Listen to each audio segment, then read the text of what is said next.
Hey everybody, and welcome to the Drafting Offers Podcast, the podcast where you get to vote for each episode's draft champ.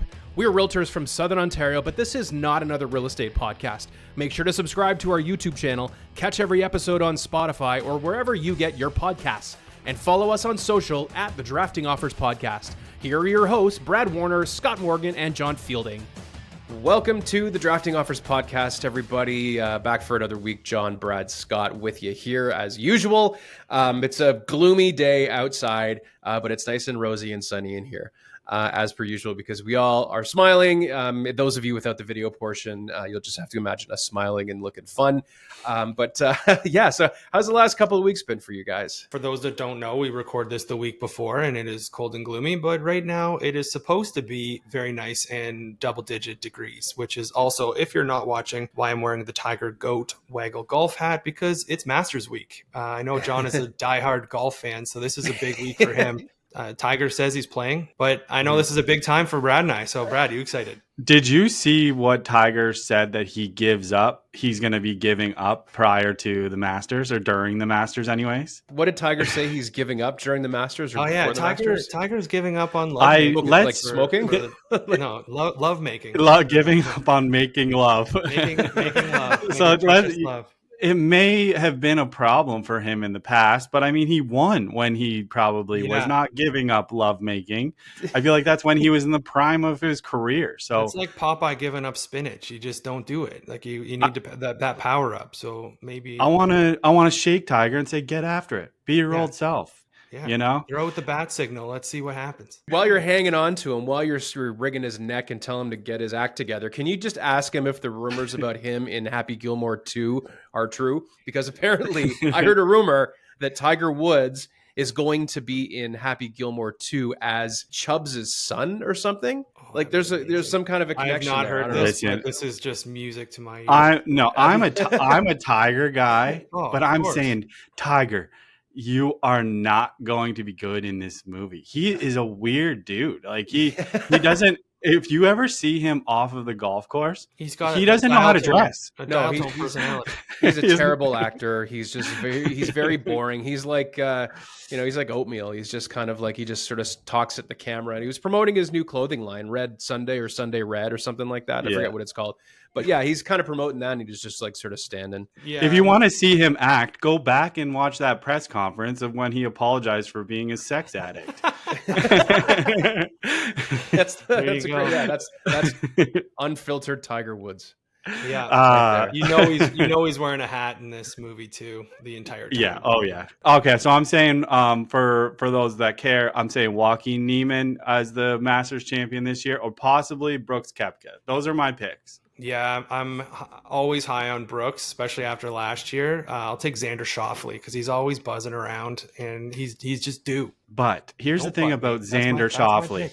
Did you know his name? Like, maybe this is an obvious thing for most people, but his name is Alexander. Yeah, Xander's usually the short form of Alexander. So I didn't know that, and I extremely dislike that. By a nickname. If it was Alex Schauffele or Al Schauffele, but Xander, no. Xander.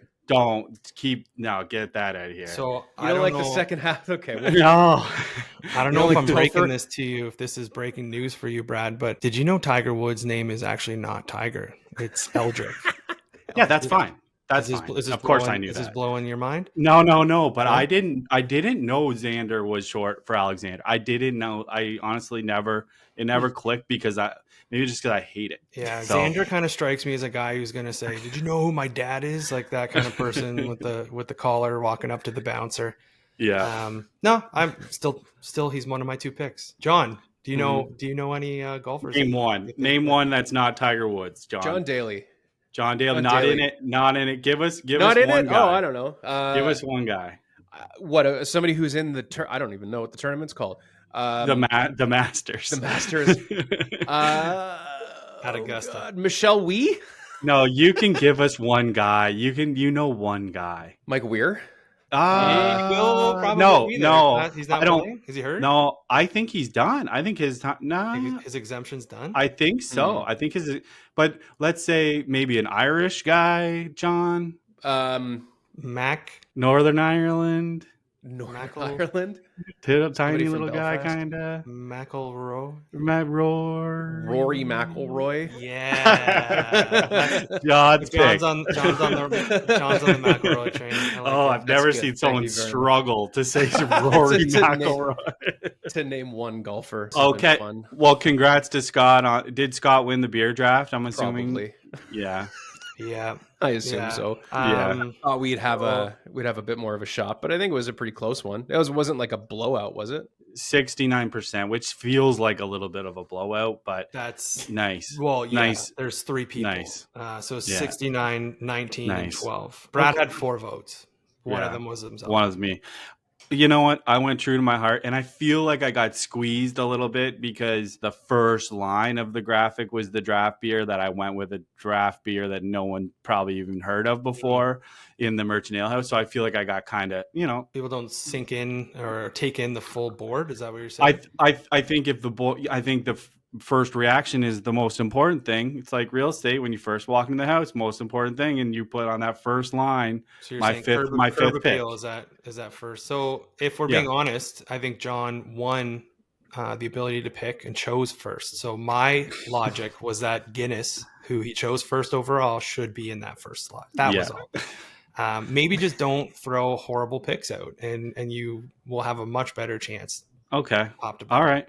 I feel you. We have a good draft today that I think I'm going to do a slightly better with. It's house hunting red flags. Yep, house hunting red flags. We'll talk about that. It's a pretty broad category, and there probably will be some overlap, but then some unique ones that we have that everyone else is going to go, oh, I didn't even think about that. I'm excited to hear what's out there, and also the graphic is going to be almost impossible to probably find pictures of for some of these things. But I think maybe we'll figure something out to something a little bit more creative to do that. But before we started rolling here, we were talking about listings, and Brad's kind of in the middle of listing about 4,000 properties. Brad basically has all of not a big deal. No, not true right now.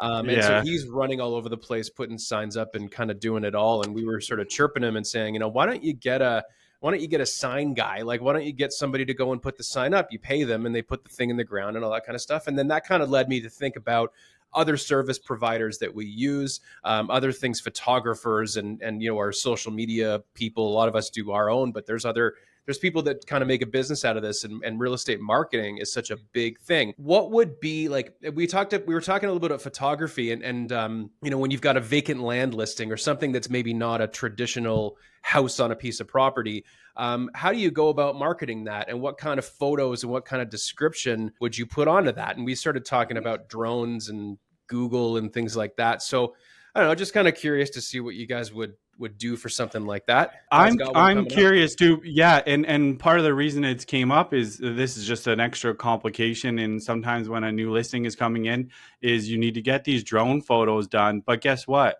Those drone photos were supposed to be yesterday and today. I mean, you guys know that we did this a week early. It was snowing in my area yesterday and raining. Quite windy as well. Windy today, same thing. Snowy, windy, rainy. And tomorrow looks like it could be the same thing. Yet we want it. My client, he wants to get a sign on his lawn, is what he told me, his words.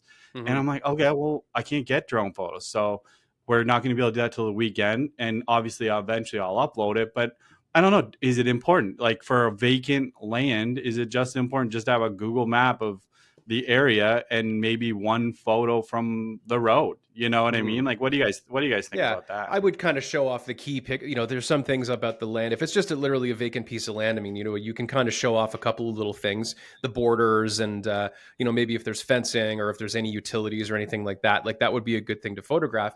But when it comes to drone photos, like you can add the drone photos later if you wanted to. But what it's really going to do is the reason that I use drone photos and the reason that I bought a drone is because I like to show where the property is in relation to other properties and how close it is to the nearby school, how close it is to the lake, because we're down by the lake in a lot of these parts here in southern Durham region. So to kind of show off where it is, if there's a park across the street, here's a drone photo to show how close it is. If there's a school that you're saying is a great school in the area, here's a drone photo to show how close the houses to the thing. But when it's a piece of vacant property, I mean, you're not really adding anything by putting a drone photo out there, like a, Google Maps showing the border, even like kind of highlighting the actual border of the property and what's around it. And then just kind of having a disclaimer saying, photos are from Google, no, verify your own measurements kind of thing. So, I mean, that maybe is something that I would do if it was a vacant piece of land. Yeah, I have the survey, but you're not going to put a survey as the picture. But the survey is ultimately what matters the most. You can put a survey you're going to add as an attachment, but we have some back-end systems where they show general outlines. The issue is you don't want to be saying it's exact because it's not. That's where the survey is most important. But it all depends on the product. Like right now, if it's vacant land, you're selling a story, you're selling a dream. So your write-up is important, and how you're marketing that maybe on social media. The issue is so many people can't see past, like, let's say there's a vacant house or a tenanted house that is showing horribly. Yeah. A lot of people can't get past that. So it's being able to tell the story with an image. So if you have something that showcases even the perimeter of the property, it being in the air shows what's around you, shows landmarks, shows sometimes a great size. So if you're trying to put a subdivision in there, it might be better to see that than to just say, oh, okay, well, this is just a plot of land where you're going to put one home. So it really depends on the product, but whatever helps you sell the story to market the home to in turn get the right people out there. That's the most important. I'm showing one tomorrow, and the listing said, it was basically there were no pictures of the inside of the house, and it said something like, like basically a dream property surrounded by, like, this property is surrounded by multi-million-dollar custom builds. So this is kind of like, you're basically buying the land value. And so there's really not much of a description other than the fact that it's like 3 bedrooms, 1 bathroom or something like that. But there's not much of a description of the house itself. It's more just like what you can do with the property. And that's, I think, selling the sizzle rather than the steak in that situation. I think that's kind of what you have to do. That's going to come down to what, how you can describe it, or what your chat GPT can just do to describe it. Hey, this might be a challenge for AI to say, how can I promote a vacant piece of land, and see what AI does with that. That might be something interesting. I'm using ChatGPT, but now I'm starting to think, I thought AI was going to do more. It felt like we were like sold this thing. This is going to change everything. We're so just not even scraping the surface of it. For some reason, I don't like it. For some reason right now, I'm just feeling like, okay, so it can make those fancy photos online if you type in certain things, and it can help me write listing descriptions, or, maybe if I don't have any draft choices for a certain topic, I can go on ChatGPT and get some ideas, maybe. Well, it's clearly been helping, right? You would think, that my record is a strong showcase that ChatGPT doesn't always know what everybody likes. You're the auto draft of the three of us, and it's clearly not working for you. Okay. Speaking of like photos and stuff like that, there was one thing. So the three of us were talking last week about doing like a new header on our YouTube page or something like that, and you guys kind of gave me the gears indirectly, but trying to be nice about it, that if I had a new headshot, that would be nice. And yes, that wasn't giving you the gears. That was just telling you that you need to update your photos. That's all we were just trying to. It's more so because when you're on the social media side, which you don't do on this podcast, you're trying to create images and graphics for thumbnails, for the posts where you're doing a carousel. And we have one photo of your face, and it's just the same photo every time. So to get some change, John has his branding photos and I have my branding photos. So we have different ones there, and it's just the same Brad Warner in your corner smile. So you're going to be that agent that you look and you're like, this person has a shot from the late 90s and they don't look. It's consistent. That's what. Or do you think any of them go, he's a consistent man, this guy? He doesn't. He's so busy. He doesn't have time to go get his headshots updated because he's wheeling and dealing all of Quinty. Give me a 30-second pitch of why I should go and get my headshots done, or what do you guys call them? Branding shoots or whatever you call them. Branding photo shoot. Just some branding. It's some branding photos. I mean, what you can do in that is you can actually give people more of an idea of what you are or who you are as a person. If you get some lifestyle type of shots, which I have a couple that Scott too. We got a couple couple that were done in the studio and a couple that were done in sort of an on location type of place. And so when we do that, we can they're a little bit more casual and they show us doing what we do, and maybe, kind of like our facial expressions and maybe cheersing a glass or having a coffee or working with the client. With those types of specialty photo shoots, you can get more information from that realtor and figure out if they have similar, if you're going to vibe. If you're telling a story, and if you've chosen, say, like they always say, to niche out in this industry. So whatever that be, like I work with a lot of young families moving up, or not even young, just families that need more space. So if you're able to illustrate that through images, and there's people that have been in this industry for a few decades, and if their photos don't match up, you want them to know that you're the person that's actually there. Yeah. So again, Brad, I know you're a huge social media guy, but when you get on social media, you can do more than just one post of your face in front of a house. You can actually show your life a little bit. So people are getting a warm connection to you and might choose to work with you as a real estate agent, but you're crushing it anyway. So maybe you don't need that. I don't know. What I took from that, what I've taken from multiple things Scott has implied, is that I don't look like my photo. Because he keeps saying, no. What I would say is you don't want to get to that point. I hear you. That's what we see. Yeah. This is something I've been wanting to talk to you about, because you're very successful and you could utilize this and it will make you even more successful. But any advertisements that you do, your sign, when you go to meet with someone, you have a presentation, you can have these lifestyle shots in there and it looks professional. Doesn't look like someone drew this up on Microsoft PowerPoint 20 years ago and then just went with a black, white, and gray, and maybe a little red coloring in there. But you're not saying modern. You're not saying that's what my stuff looks like. You're just saying it could look like that. You wouldn't. Yeah, you don't want your stuff to look like that. I'm not saying that. I haven't said that at all. As we're talking about this, I've got ideas for coming up with Brad's brand. Yeah, and well, I'm like, this is corner, like spinning. Yeah. I got lots. There's so many angles. So this is one of my marketing materials, right? It's pretty nice. A great logo. And, not familiar. That photo looks familiar, Brad. Yeah, and one of my friends, we talked about this. Like, she's a realtor too, and she said, you know what? One thing you could do with your photo though is maybe you could try to Photoshop more gray hair in, because my hair is so gray now. And I was like, I think I'd be the first person ever in the history to go, you know what I should do with that photo? Add in the gray hair. More gray. Yeah. Like the more gray. Touch of gray. Yeah. Anyways. So is that photo pre-kids though?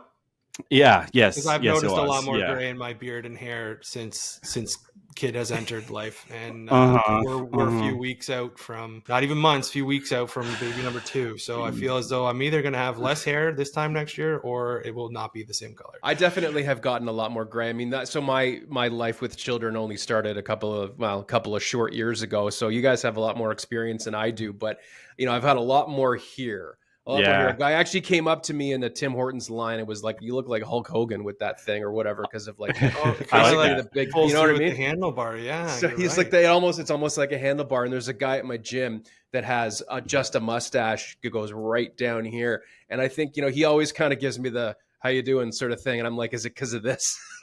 So I think that's kind of become sort of part of my branding, is like that little, like the white here and the gray on the sides. But and my photos kind of reflect that, but I do a lot of stuff in black and white. I just like black and white. I'm wearing, black and white logos and things like that. So a lot of my photos just end up in black and white. So it doesn't really matter what my hair looks like, but your brand and your theme though, you've illustrated that, you've established that. I actually had something yesterday that I've never been really through before in my real estate career anyways, is I had a buyer interview me. So they set up a phone call with me. They're from out of town. And I thought it was normally when a buyer reaches out, so much of my business is just repeat and referral. And these were actually referrals to me too. Usually it's me being like, okay, let's go over your price range. And, this is what you should be looking for. And this is the good areas, especially if they're not from here. And we're talking. This was not, I was ready for that. And then it was like, so tell us how many years you've been in real estate, and tell us about an example you've worked with someone and then worked with them consecutively, and it was a half an hour of peppering me with questions, and I've never been through that. And I think what you guys are saying, someone could go online and see a lot about me. I think in some ways, yes, okay, I agree that it would be nice to go on my Instagram and see all these really professional photos of me, maybe even like leaning against the wall, throwing a baseball up in the air, about to catch it. That might be nice, but like very specific example. And I think, yes, I think in some ways, these people are meeting me, interviewing me. They're obviously trying to get to know me. Mm-hmm. And then in some ways I'm like, but I'm also being kind of like, if you go to my Instagram, I guess, there's a bunch of drafting offers stuff because I love the podcast, and then me and my kids and listings, and kind of like, that's just who I am. And you guys, even giving me the gears a little bit about, well, like, you're the sign guy, blah, blah, blah. But that's like part of who I am. Like, I'm involved literally every step of the way with any listing. And I think when someone's going or working with the buyers too, like, I'm involved with every step of the way. And that's just it's almost just who I am. And I try, like, in some ways, I think I definitely need a new photo. Don't get me wrong. But like, I think it's important. And after interviewing with these people, I was thinking about like, I wish I said this, I wish I said that. But then in the end, it was like, they're either going to choose me because obviously they're interviewing other people. You could tell they're going to choose me because they like me, because that's in the end, it's a relationship business. Yeah. I know that I know my shit. I'm involved with real estate every single day, so I know what I'm talking about. And in the end, it's going to be, do they trust me or not? Are you having Brad in your corner or not? But I get what you're saying. Trust is a big deal. And I feel like we're getting into a counseling session or a business session for Brad. But when you're getting, I'm audibling a good book right now called Who Not How. And I was talking to you about this the other day, but there's nothing wrong with being involved every step of the way. It's that there's only so many hours of the day. And when you get busy to how we all are, you only have so many hours for family. You only have so many hours for yourself. You only have so many hours for your clients. There's two ways it goes. One is that you burn out and you either become resentful towards a party in your life, whether that's family or whether that's your clients, or your podcast mates. That too. Or you burn yourself out to where you just don't love the job and you're hating it, or you get sick. So when there's little things that are more minute tasks, like installing the sign, you have to tally up, like, what did I make last year? Bring that down to how many hours I worked. So what's my hourly wage, and would I pay someone that amount of money to put a sign in the lawn? And at the end of the day, if you can alleviate more time for yourself by having other people do those things, it allows you to do the things that you love doing, which is either hanging out with your family or getting new business and working with clients. So that's the thing. You can still do those things where you're involved, but get someone that you trust that does it. That's all. We're just trying to help you out so that you don't don't go, I hate real estate, or I'm leaving the business because I can't do this anymore. It's too much. Okay, well, caveat here. I love real estate. One, two, I'm not leaving anytime soon, as much as other people might want me to. Not my wife and kids, obviously, but the reality is that many people can do this in their own jobs, in their own careers. And whoever's listening, if they're not realtors, they're still, it's when you're a manager, like I used to be a manager of a team, delegating is so important, but also hard. And it takes time to be able to be good at delegating too, because you can be a crappy delegator. People in this industry, you're becoming self-employed for a reason, because you want to be in charge of things. So you want things done a specific way a lot of the times, and you maybe would be more of the micromanager. So it's tough to sometimes let that task go to someone else. But at the end of the day, we hit the nail on the head when we said, this is a job that we want to do for a long period of time because we love. And other people can utilize this, where the grind culture in our world is just become it's insane. And it's like you get accolades because of how many hours you work and how much dedication you have to your career. But what are we doing it for? Like, it's amazing. If you can build a business in any facet, whether it's real estate or anything, and you can build it where you're able to withdraw yourself a little more to make more big ticket item decisions and have something flowing so that you can now live a life with your family. You can maybe take time and go on vacations or enjoy all that life has to offer while we're on the planet. Then there's nothing wrong with that. If anything, we should be striving towards that. I admire someone who maybe says, I work 20 hours a week in my business and I'm making this much money and I have this much time where I'm taking my kids to school every day and I'm tucking them in, and we're going on vacations, like people might get jealous of that because they would love it or don't have it. But must be nice gets brought up all the time, but that should be what everyone's striving towards. I think you could illustrate that in your branding. Let's get back to that. You showcase your life. People are gravitate towards that, and then you might get that warm lead where you don't need to have that interview. But to fully circle back to that, I admire those people for actually interviewing, because a lot of people interview for listings. I interviewed, I think 2 years ago for some clients, and it was my first time having to do it as well. Good on them, because they have to go through this process. It was their first time buying a home. They didn't know the area very well because they were renting here. It's great that they did that. I was fortunate enough to get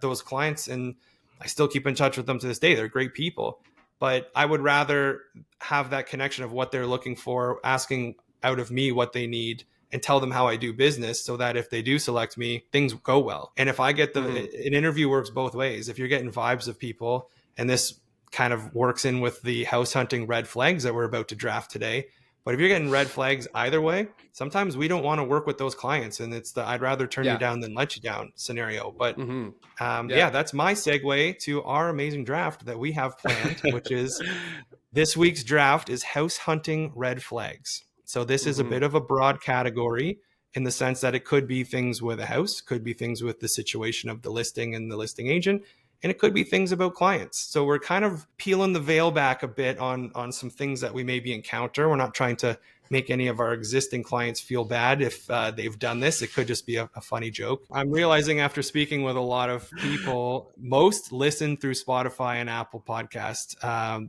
So when we talk about this wheel of names, it's probably funny to them because they don't see it. But I'm going to share my screen. They don't see how many times John is on it this year, because he's won almost every time. Oh, it's me. John, what a year for you. John will be picking first again. What a ride this guy's been on. 2024 is the year of John Fielding. I'm going to pick first. I don't know what I did. I don't know who was picked last. It doesn't matter. I'm just going to go Brad second and Scott third because that's that. Okay, that's fine. So we've been talking about this, and we see a lot of different kinds of red flags. And I mean, just as Scott said, it could just have to do with the property. It could have to do with the situation or the area or whatever it is. But my biggest, and probably everybody's biggest red flag, is what we like to call a for sale by owner. Or a FSBO, FSBO, for sale by owner. So when when the person who's selling the house is choosing not to use an agent to represent them, we as agents representing our buyer clients find it very difficult often to just communicate with them, to negotiate, because often the person who is elected not to use an agent to sell their house or to represent them in selling their house, they sometimes will feel like because they've bought and sold houses over the years without an agent that they know everything. And we have to say to them, listen, we have laws to follow. We've got rules to follow. We've got procedures to follow. You're welcome to represent yourself, but you have to understand that there are, you really should educate yourself before you do that. So, working with an agent usually is good, but I just think the for sale by owner is kind of the biggest red flag. And it means that there's going to be some headaches throughout the process.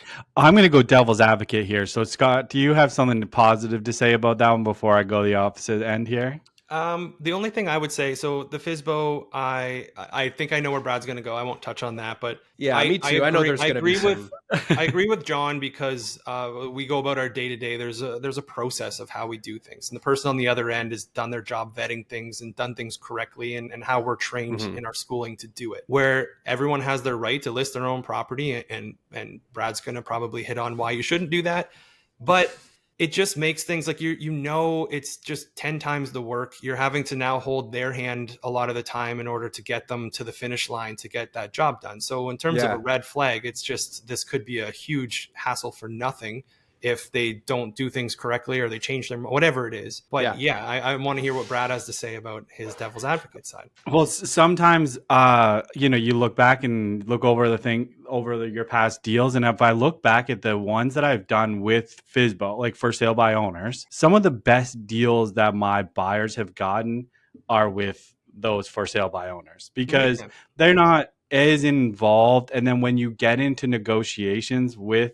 a specific owner of a property, you can get a real read on them And, in negotiations, we obviously know, the more motivated party has less power, that sort of thing. And when you're talking to them, because you're talking to that seller directly, you can really get an understanding, okay, this could be a really good deal, or you can find out they have no motivation. They're stubborn, and let's move on to the next one. They're not saving all that much money in the end when they're probably, in the end, they're losing more because they're getting less for their house, and they're also still paying commission to the cooperating brokerage. And then on top of that, like, you don't have a professional on your side negotiating for yourself either. Listen, it raises red flags because sometimes, like, what's wrong with the house? We're selling it as is. They love saying that, right? Like, everything is as is. They're thinking they're just focused on saving the commission and selling it themselves. It's the one task. It's not at the end of the day what they're walking away with. They're just happy that they were able to do the deal, save the commission on the real estate agent, and get a price that they're comfortable with. But they don't realize that they more than likely were able to get far more than that and would have come away with more money. So that's it for FSBOs for me. My pick will be a refusal of a home inspection. So I'm not saying somebody who lists it as is, and I don't know if you guys are planning on taking that, but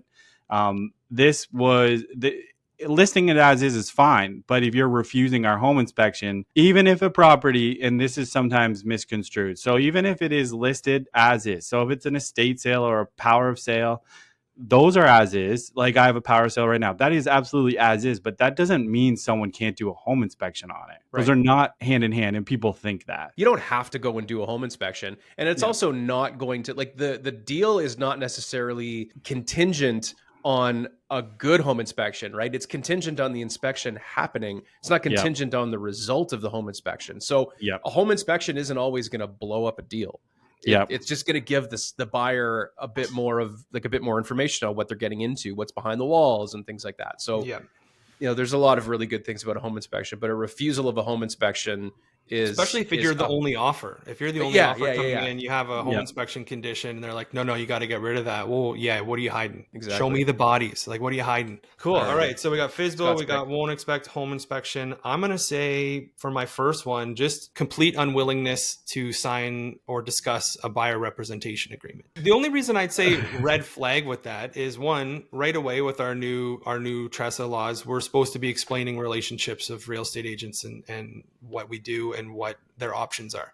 So if someone is hesitant to have that conversation, or if someone is hesitant to even sit down and you're explaining things as to, you guys are on the same team, I'm devoting my time to you, and we're working hand in hand together, and someone is unwilling to see the value in that, the reason I'm not saying I wouldn't work with someone, what I'm saying is that it's a red flag because they're usually shopping around with a million people, or don't respect your time. And those are the red flags of the type of buyers that end up being some of the either hardest to deal with or keep you up a little bit at nighttime. So that's why I say red flags for the no BRA. People don't like to be under, I guess, a contract, but I mean, there's going to be, I shouldn't say people, but I think a lot of the time people refuse because they don't fully understand what it means, and they don't fully understand that it benefits them as well.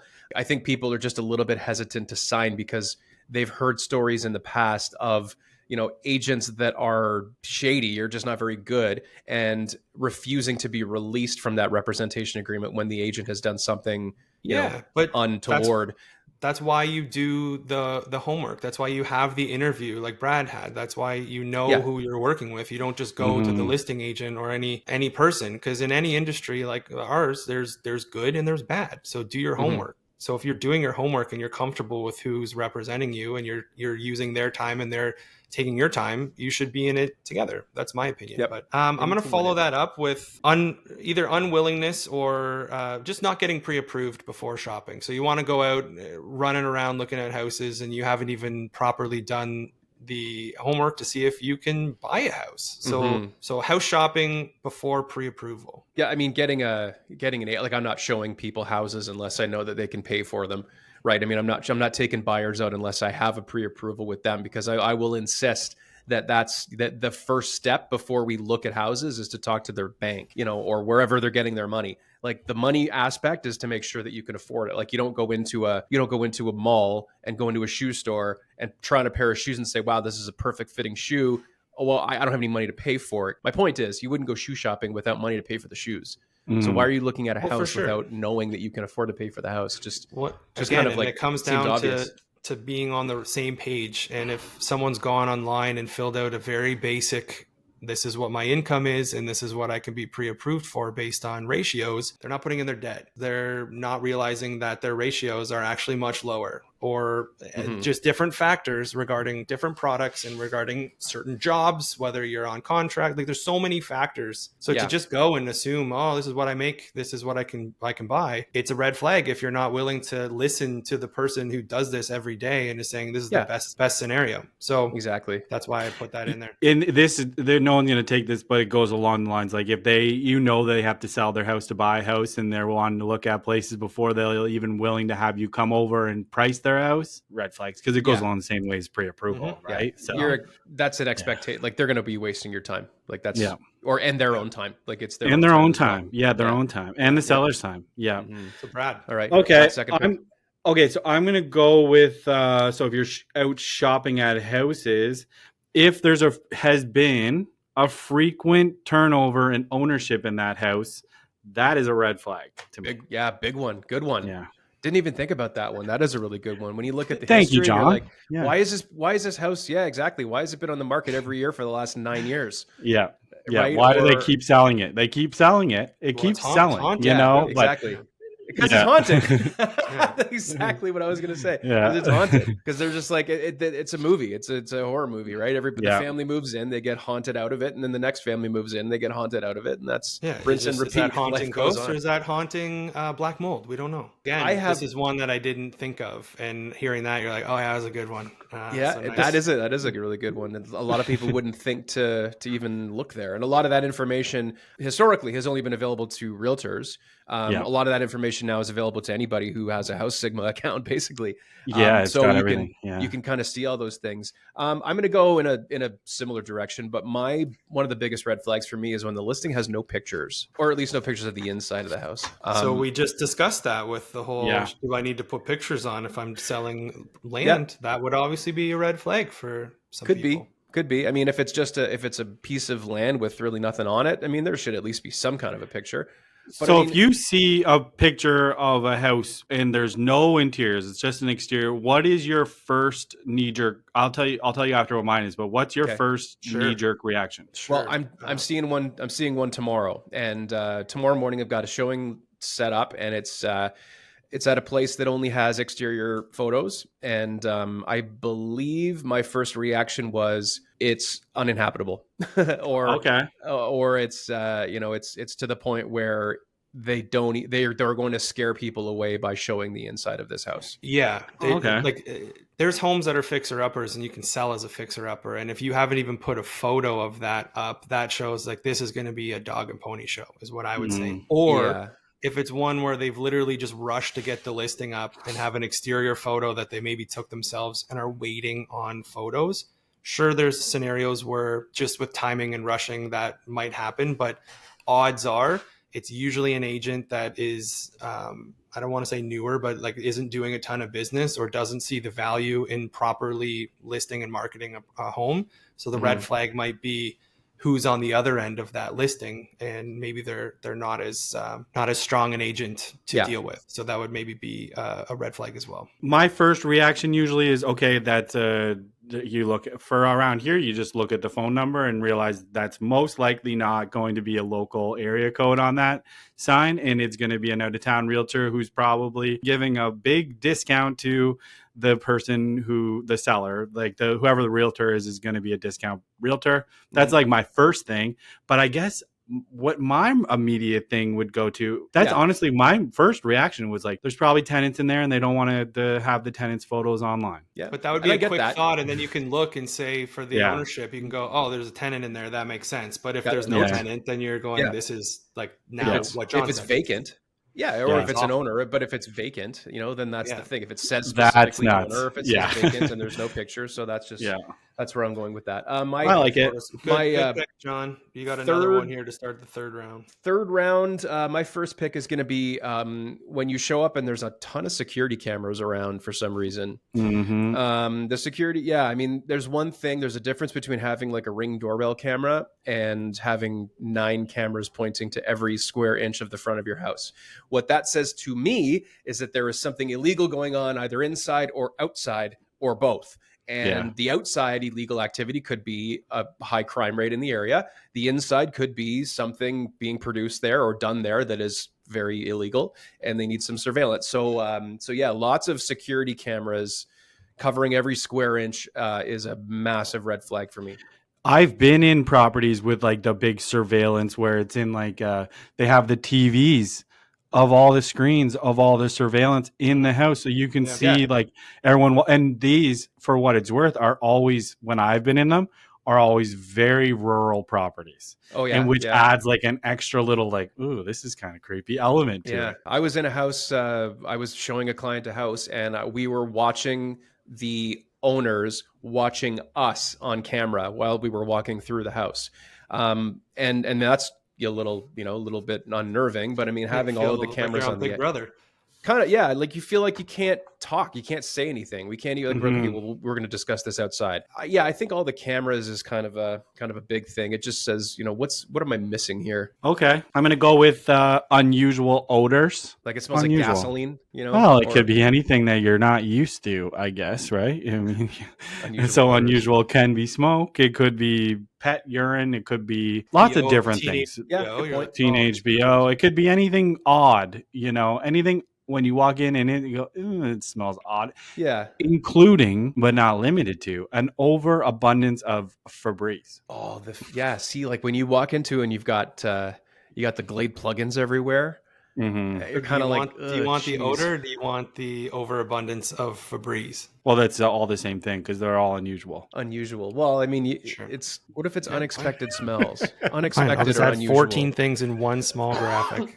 No complaints from me. All right. Scotty, over to you. I got 2 in a row here. I'm gonna say in the brokerage remarks. So for those that are not realtors, that's something that's seen by only the real estate agents. But it'll say call listing agent before submitting offer. And what that normally means is it's been a grow up, there's been a death or some sort of stigmatized item with the property, and you need to know about that before you put an offer together. Yeah, that's a big one. Sometimes it doesn't even allow you to book a showing online. Sometimes you have to contact the agent specifically and directly to book a showing or to put an offer in. Like you can't even get through the system without the agent specifically talking to you and saying, let me explain something to you before you go in the house.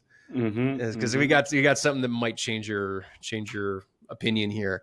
But that's definitely a big one. Yeah. So you guys seem to have a lot of stuff on the house. I seem to have a lot of grievances and red flags with who I'm working with. So I'm really aimed at maybe sinking myself in the future, but I'm going true to my heart. So when you're in conversation with a client and they've said that they have they've worked with multiple real estate agents. That's often a red flag because there's usually if someone's like, oh, I've been in so many relationships and you're looking for a partner, you're wondering, well, you're the common denominator in all those relationships. So a lot of the times you're the problem. So if you're hearing someone has shopped themselves around, that's a red flag for me, or at least something I want to dig into a little bit more. And they talk crap about the realtor, and they talk crap about those realtors probably, and they're going to talk crap about you. And I don't like that sort of thing. I'm not big into that world, I guess. I was just at a listing presentation last week, and the person said, well, I had this other guy come in here and do a listing presentation.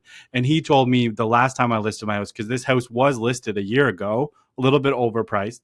And she said this other guy came in and said the listing photos were the worst photos he's ever seen on any listing.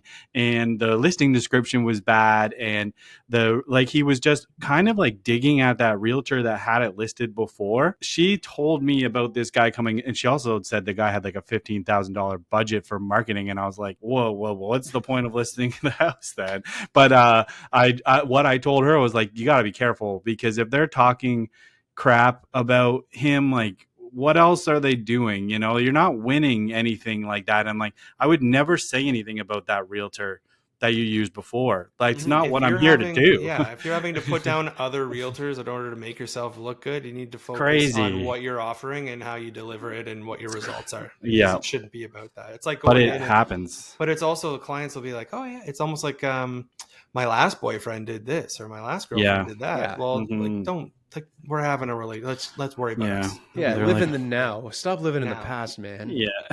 Right, So exactly. anyways, yeah. All right. So it's my So turn, you- I guess. yeah. Second pick of the 4th round. We're going to go with faulty wiring. And really, I'm focusing on a fuse panel. I know I work with older homes oftentimes than you guys, but you see fuse panels a lot. And honestly, I don't even know if it's a huge red flag because it doesn't actually cost as much as you think to switch a fuse panel over to a newer panel. But it's always a red flag because it's like, oh, if you never did that, what else didn't you do? Yeah, exactly. You know, the funny thing about that too is that if you see what looks like a renovated or an updated kitchen, bathroom, or whatever, but the fuse panel is old, the roof hasn't been replaced, the furnace is from the 60s, there's no air conditioner or the air conditioner is rusty, you know that they've done the lipstick on a pig type of thing to get it ready to sell, but haven't actually addressed any of the issues that bring value to the house. So John thinks pigs are ugly by that comment. Cancel him. You know what, though? Something that looks pretty. Can't eat a pig if it looks good. Usually the fuse So panels though, I'll say this though, is usually they're all copper wiring, right? You can almost guarantee this is copper wiring, so you're not dealing with aluminum. A lot of places around here that actually have aluminum wiring, a lot of just stuff built in the 70s and all that. I think I'm going to go a little bit different, but I think, again, thinking outside the box, thinking outside the house here, when you show up, or at least when you're looking at the property or before when you're doing your research, when there are a lot of properties for sale on that particular street or in that building. So if I'm looking at a condo and there's 19 units for sale all at the same time, what's going on in that building that's causing everybody to want to sell right now? Same kind of thing with the street. Is there something going on that we don't know that we might have to kind of look into a bit further? Is there a big development planned nearby, or has there been a developer knocking on doors saying, you know, we'll buy your product? Like it's a benefit to working with an agent as a buyer, because then we can potentially look into those things. We may have a bit of a handle on, you know, what's going on. We have our finger on the pulse of the community, and we know our work areas. And so having a ton of properties all for sale in a very small area, like on the street or in the building, is a big red flag to me and buyers if I'm representing a buyer. I've seen this before. There was like a little cul-de-sac in Belleville, and there was right behind the cul-de-sac was like this big abandoned building, but it was kind of like on the highway though. The building was still abandoned, but then all of a sudden 3 houses in this little cul-de-sac, which never has sales, all come up, bang, bang, bang. Then you look into it a little further and like, well, there's a really strong rumor that old abandoned building is going to be turning into a Burger King. Yeah. And it was like the worst kept secret in the world. And the 3 people sold just like bang, bang, bang, sell. And then now there's 3 new people in there with Burger King in their backyard. Maybe they like that. I'm not saying there's anything wrong with that. Love your Burger King, but Quality beats. yeah, it's not completed yet, but you know, it's basically done. It'll be done in the next few weeks. I'm going to pick my last one. I think this was me. That was my 4th. That was the 4th round. This will be the beginning of the 5th round. I think one of the biggest things for me is seeing a $1 list price. And it's, it's a little frustrating. I mean, we kind of have an idea of what the property should kind of sell for, but what the seller and the seller's agent have done in this case is they've kind of basically made it a bid starting at 0 and said, just give us your offer, give us your best offer. We're not going to even price the property because we're just going to take whatever the best offer is. So we don't even need to come up with, we don't have to tell you what we're asking. You tell us what the market is willing to pay for it. And I think it's lazy of the listing agent. I think it's just silly. And I think it's unfair because it comes up in so many searches. So if I've got a search, let's say if my client is looking for properties up to $800,000, let's say that's their max, and I've included everything, $0 all the way up to $800,000. And now this property that's listed at $1 could be a $4 million property, but it's coming up in their search now because the price is so low. And they're like, wow, look at this property. Can we go see it? And I'm like, no, that's a $4 million house. That's why. So it's confusing. It's unfair. It's a little bit. Now that could actually work against a seller. Having heard what you just said, like a lot of times I'm like, what we're looking for is not, it's over this price. So it wouldn't go to the right people all the time. Yeah. Why didn't you list it for that then? yeah. Why didn't you tell us what you were looking for so that you could avoid all of this? So that could be a new Netflix show, $1 listing. $1 listing, yeah. Coming Starring, to Amazon Prime. Starring only Toronto agents. Yeah, exactly. Because I have never actually seen one of those, but I've heard of it. It's not common. It's lazy. It's a gimmick. Yeah. It's called On Thin Ice, and it's agents that are on thin ice with Rico already. That's basically what we do. So that's my draft, everybody. Oh, right, okay. All right. So my pick is boundary disputes. So there's any sort of dispute of an encroachment in any way, it's always a red flag. Yeah. And I mean, you'll see it on sometimes you'll see it on like the legal description, which obviously is something we're looking at, not them. But if you go to a property and it says, the neighbor's greenhouse is on our property by 3 feet, this sounds like it could be a massive headache in the future. So that is a flag to me. Yeah.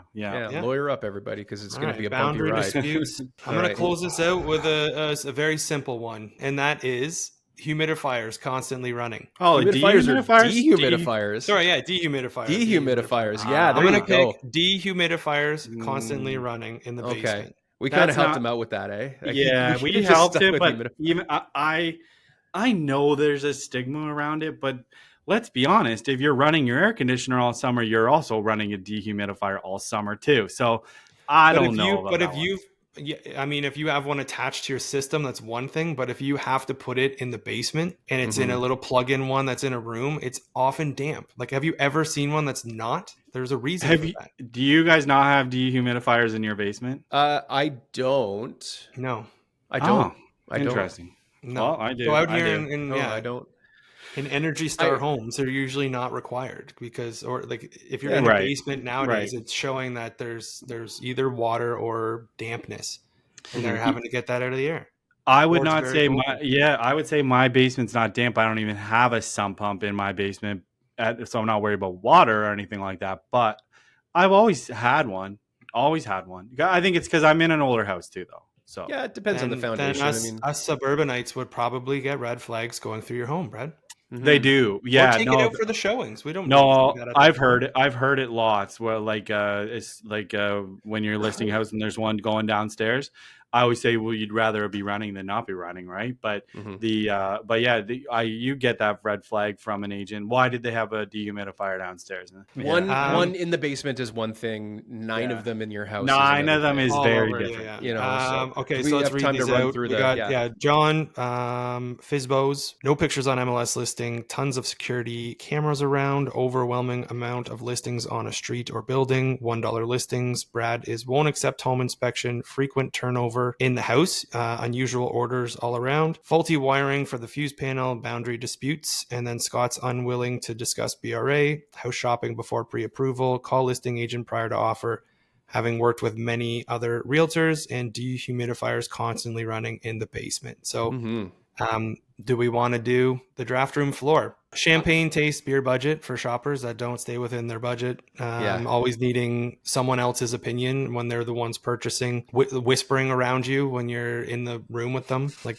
you're not on the same team. That's a red flag. Yeah. Just avoiding discussing important info. Always like asking your commission before you go to even see a house. Could be because they're maybe focused on money. And then listing photos with fingers in it. The finger picture, like right here, like that, with the thumb in it. I love that. I enjoy that the inside's not much better. I enjoy those though. Oh, and then the other would be the House Sigma expert. So the one that's on it all the time, which is fine, but they then think that they know our job completely. Exactly. Yeah. I'll zip through mine real quick. I got heavy police presence in the area, a lot of fly tape or fly traps. When the listing says, please use caution when showing. Might be a bit of a red flag. There's some holes in the floor. When the other agent just doesn't call back, doesn't get back to you, just completely ghosts you, that's a big red flag.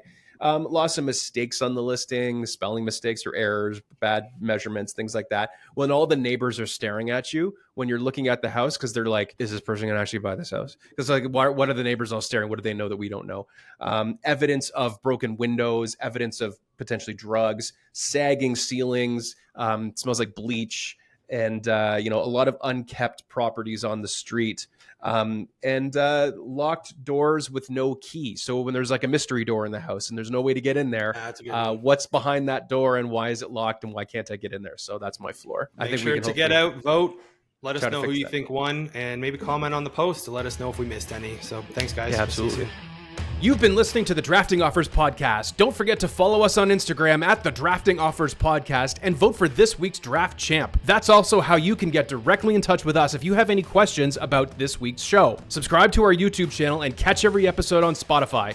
We hope you enjoyed this episode, and we can't wait for you to join us again for another episode of the Drafting Offers Podcast.